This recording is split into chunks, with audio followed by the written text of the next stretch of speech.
Ouais. Bonjour à toutes et à tous, bienvenue dans un nouvel épisode d'Actu en Sueur. Oui, je suis seul. I know, c'est terrible. Rusty Business, toujours en plein business de l'autre côté de l'Atlantique.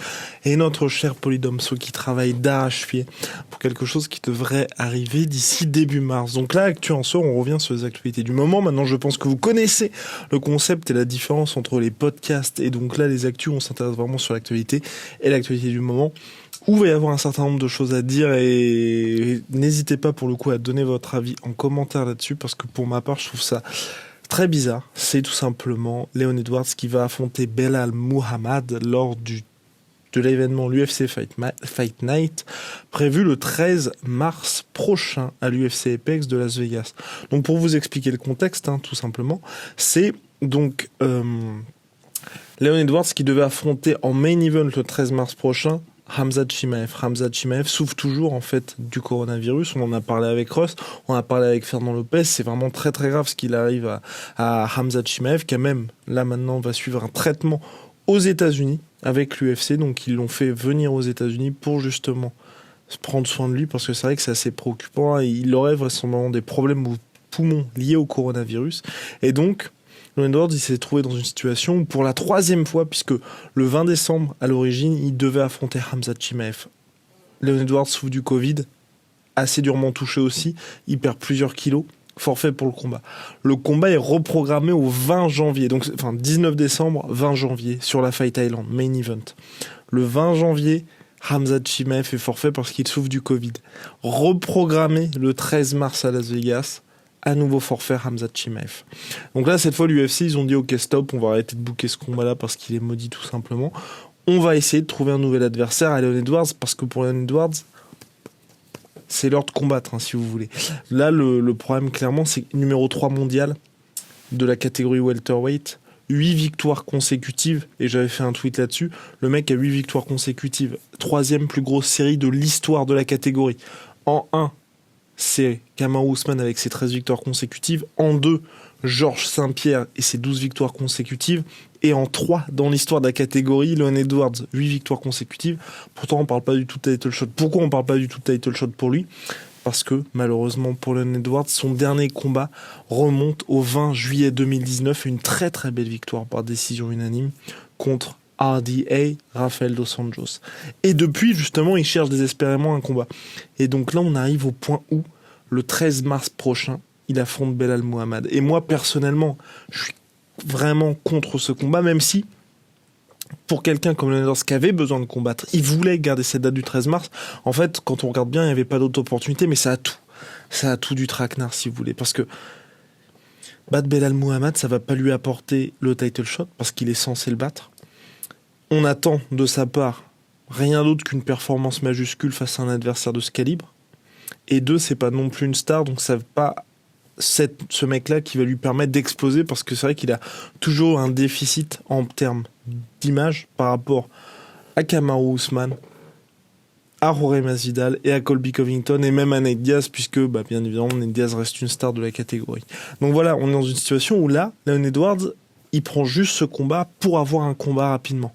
Et quand on regarde l'historique, bien évidemment, des combattants et de tout ce qui s'est passé à l'UFC, c'est jamais bon, en fait. Et moi, c'est ce qui m'embête un petit peu, c'est que là, on est vraiment dans une situation où il n'a rien à gagner, à part le combat, mais un combat qu'il est censé gagner, en fait. Donc c'est très très compliqué pour lui. Et c'est vrai que, voilà, tous ceux là qui se disent, mais pourquoi est-ce qu'il affronte ce mec-là ? Quand on prend le ranking, en numéro 1, Colby Covington, qui a lui refusé le combat.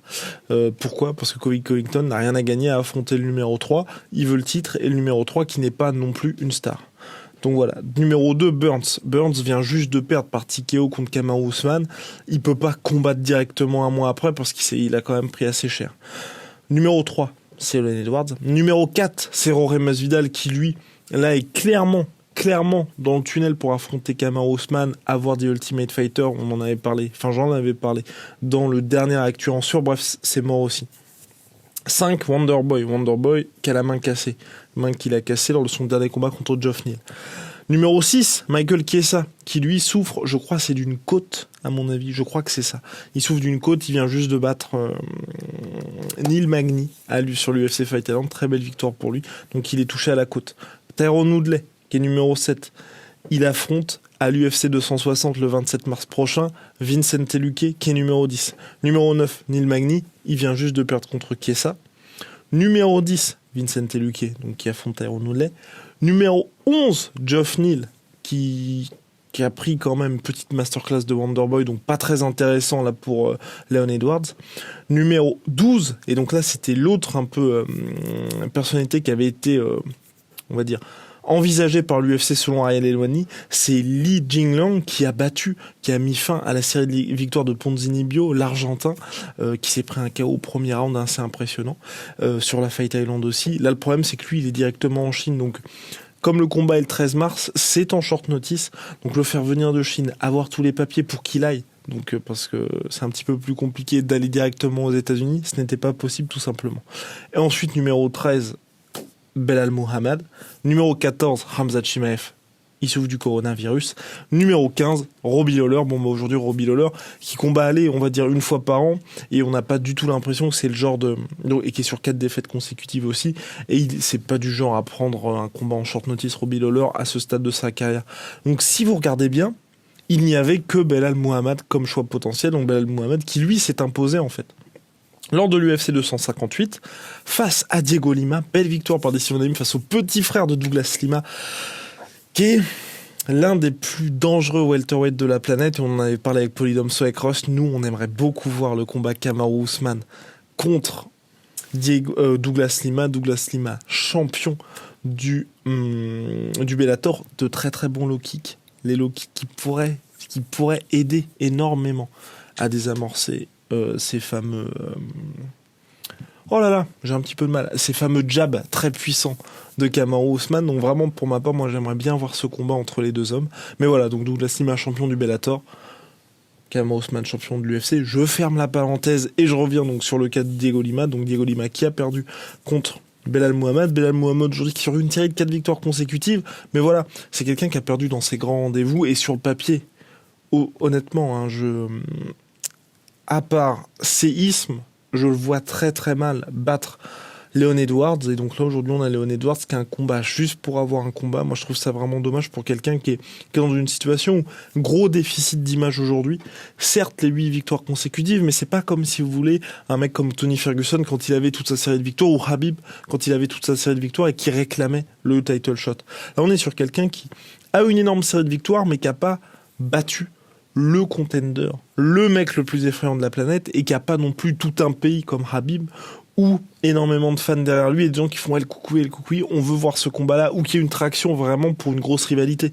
Par exemple, on en avait parlé avec Rust l'été dernier, le combat contre Jorge Masvidal. Les mecs se sont il y a quand même eu cette grosse altercation en backstage avec le fameux 3-piece and a soda de Jorge Masvidal, et il n'y a pas eu de combat après. Alors que là, normalement, souvenez-vous, Conor McGregor contre Khabib avec la fameuse affaire du caddie que Conor McGregor balance contre le bus. Enfin, quand il y a des altercations comme ça, l'UFC ensuite, normalement, il règle ça dans la cage. Là, ce qui s'est passé, c'est que Leon Edwards s'est pris le 3-piece and a soda de Jorge Masvidal, et ensuite l'UFC, on fait allez, on passe à autre chose. Le mec a complètement été nexté de la course au titre malgré ses 8 victoires consécutives. Et ok, je vous l'accorde, il devait affronter Tyron Woodley en mars. Le coronavirus est passé par là, le combat a été annulé. Moi, dans une situation où il y a quelqu'un qui a vraiment cruellement besoin, par rapport aux autres superstars de la catégorie, d'avoir un appui un petit peu marketing et tout en following. Le combat contre Nate Diaz aurait été superbe. Sauf que Nate Diaz, je pense que vous allez être d'accord avec moi, on en parle souvent de l'aspect business parce que c'est ce qui fait aussi que certains combats se font ou ne se font pas. Quand je dis se font, Jorge Masvidal, Kamaru Usman, se fait pour le business. Et là, Leon Edwards contre Nate Diaz ne se fait pas justement pour des questions de business. Parce que Nate Diaz, jamais il va combattre sur un Fight Night. Nate Diaz, aujourd'hui, c'est un combattant de pay-per-view. Et pour l'UFC, comme pour Nate Diaz, il n'y a aucun intérêt à combattre sur un simple Fight Night, et de surcroît pour affronter quelqu'un du calibre de Leon Edwards. Donc bref, Leon Edwards qui voulait Diaz, qui voulait Covington, qui voulait un top contender, il se retrouve finalement avec Belal Muhammad parce que c'était le seul qui était disponible le 13 mars. Et moi, vraiment, personnellement, je trouve que c'est dur. C'est dur, j'ai pas du tout envie qu'on ait une situation façon Ponzinibbio, façon... toute proportion gardée, bien évidemment, Tony Ferguson, qui devait affronter Khabib pour la ceinture, et finalement, se retrouve battu par Justin Gaethje et ensuite tout s'effondre pour lui. Là, Leon Edwards, il risque vraiment gros parce qu'il est 3e de la catégorie. S'il perd contre Belal Muhammad, adieu la série de victoires, adieu les espoirs de title shot, et surtout, il passe de 3e et il va redescendre à la 12e, 13e place au classement welterweight. Et là, quand vous regardez le top 5 de la catégorie, le chemin va être très très long pour lui. Donc vraiment, pour Leon Edwards, il doit gagner. Il doit gagner de manière impressionnante et surtout, là c'est pour moi vraiment le plus important pour lui, il doit nous faire une Michael Chandler si vous voulez. Vous arrivez, vous faites une super performance et surtout, et c'est là où Leon Edwards n'a jamais été, je vais pas dire bon, mais il y a des combattants comme ça qui n'ont pas cette culture si vous voulez du call-out. Il doit directement dire j'ai envie d'avoir Colby Covington, ou j'ai envie d'avoir le titre. Enfin, clairement les gens, après ce combat-là, ils doivent se dire ok, 9 victoires consécutives, 3e plus grosse série all-time dans la catégorie, il faut que ce mec ait le title shot. Et il faut que ce mec demande le title shot. Et donc pour moi, le 13 mars, il doit absolument faire ça à Leon Edwards s'il veut espérer vraiment de belles choses dans cette catégorie-là. Après, clairement, quand on regarde l'état de la catégorie aujourd'hui, pour Leon Edwards qui ne bougera pas dans le classement, c'est pas avec Belal Muhammad qui va se retrouver 2e et dépasser Burns. Pour moi, soit il demande le combat contre Gilbert Burns qui lui veut Colby Covington, soit, et pour moi c'est plus judicieux parce que là ça lui profiterait vraiment à Leon Edwards, il demande Colby Covington. Il demande Colby Covington et ce qui serait parfait, ce serait un combat entre donc Kamaru Usman contre Jorge Masvidal en main event et le co-main event Colby Covington contre Leon Edwards. Là c'est parfait pour tout le monde parce que Colby Covington, vous lui dites, et Leon Edwards, vous leur dites tous les deux, vous vous affrontez, le gagnant à le title shot parce que c'est ce que les deux veulent. Colby Covington, depuis son combat contre Tyron Woodley et même depuis sa défaite contre Kamaru Usman, il veut cette revanche pour la ceinture. Donc là il affronte le numéro 3, le 1 contre le 3 pour le title shot, et puis ensuite Kamaru Usman bien évidemment contre Jorge Masvidal. Vous lui offrez son petit money fight parce qu'il le mérite puisqu'il a nettoyé la catégorie. Ensuite, il va revenir aux affaires courantes avec le légitime contender numéro 1. Pour moi, ce serait parfait.